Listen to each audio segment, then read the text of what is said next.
भारतीय क्रिकेटच्या 20 वर्षांच्या T20 इतिहासातला हा कदाचित सर्वात काळा काळ असेल. वर्ल्ड चॅम्पियन बनल्यानंतर अवघ्या काही दिवसातच टीम इंडिया अशा गर्तेत अडकली आहे की जिथून बाहेर पडण्याचा मार्ग सापडत नाहीये. गेल्या 20 दिवसात भारतीय संघाने सलग 5 T20 सामने खेळले, पण एकही विजय त्यांना मिळवता आला नाही. ज्या संघाचे मनोबल वर्ल्ड कप विजयाने उंच असायला हवे होते, त्या संघाची आज ही अवस्था पाहून क्रिकेटप्रेमींच्या भुवया नक्कीच उंचावल्या आहेत. सूर्यकुमार यादवच्या नेतृत्वाखाली विश्वविजेता बनलेल्या टीम इंडियाने अचानक आपली दिशा बदलली आहे. सूर्याला संघातून डच्चू दिला आणि कर्णधारपदाची धुरा श्रेयस अय्यरच्या खांद्यावर सोपवली. 2 वर्षांपासून T20 फॉर्मॅटपासून दूर राहिलेला श्रेयसला थेट कर्णधार बनवण्याचा निर्णय अनेकांना पटलेला नाही. श्रेयसच्या नेतृत्वात आयर्लंड विरुद्ध मालिका गमावली आणि आता इंग्लंड विरुद्धच्या मालिकेतही संघाची नौका भरकटलेली दिसते. भारतीय टीम 2006 पासून T20 क्रिकेट खेळते, पण सलग 5 सामन्यात विजयाचा दुष्काळ कधीच पडला नव्हता.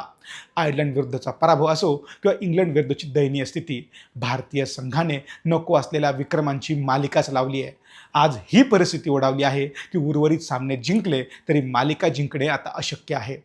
श्रेयस अय्यरला आपल्या कर्णधार पदाखाली पहिली मालिका विजयाने सुरू करण्यासाठी मोठा संघर्ष करावा लागतोय, एवढं नक्की. इंग्लंड विरुद्धच्या तिसऱ्या T20 सामन्यात टीम इंडियाचा जो काही धुव्वा उडाला तो इतिहासात काळ्या अक्षरांनी लिहिला जाईल.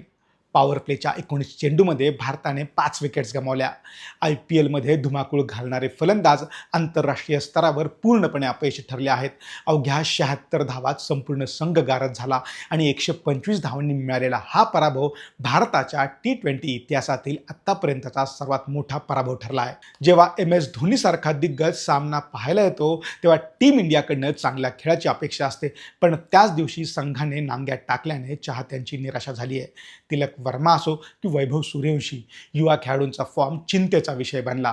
श्रेयस अय्यरने जरी सलग 5 टॉस जिंकून रोहित शर्माच्या विक्रमाची बरोबरी केली असली तरी मैदानावर विजय मिळवण्यात मात्र तो पूर्णपणे अपयशी ठरला आहे. आता प्रश्न हाच आहे की मिशन 2026 वर्ल्ड चॅम्पियन असलेला हा संघ इतक्या लवकर भरकटलाच कसा? तुम्हाला काय वाटतं? नक्की गणित कुठं चुकतंय? आम्हाला कॉमेंट करून नक्की सांगा. सोशल मीडियाच्या भाऊ गर्दीत विश्वासार्हतेने चकाकणारे नाव म्हणजे लेट्सअप मराठी. सगळ्यांना, सगळ्या नागरिकांना ती स्पीच, ती लेट्सअप वरील मुलाखती म्हणजे विचारांचा खजिना. त्यानंतरच्या निवडणुकीमध्ये मला सोडून गेले. बातम्या केवळ वस्तुस्थिती सांगणाऱ्या, न प्रोपगंडा, फक्त जनतेचा अजेंडा. क्योंकि आने वाला कल जाने वाला है, जाने वाला कल आने वाला है. राजकारण, मनोरंजन असो की क्रीडा क्षेत्र, महाराष्ट्राची स्पंदने संवेदनशीलतेने टिपणारे माध्यम म्हणजे लेट्सअप मराठी.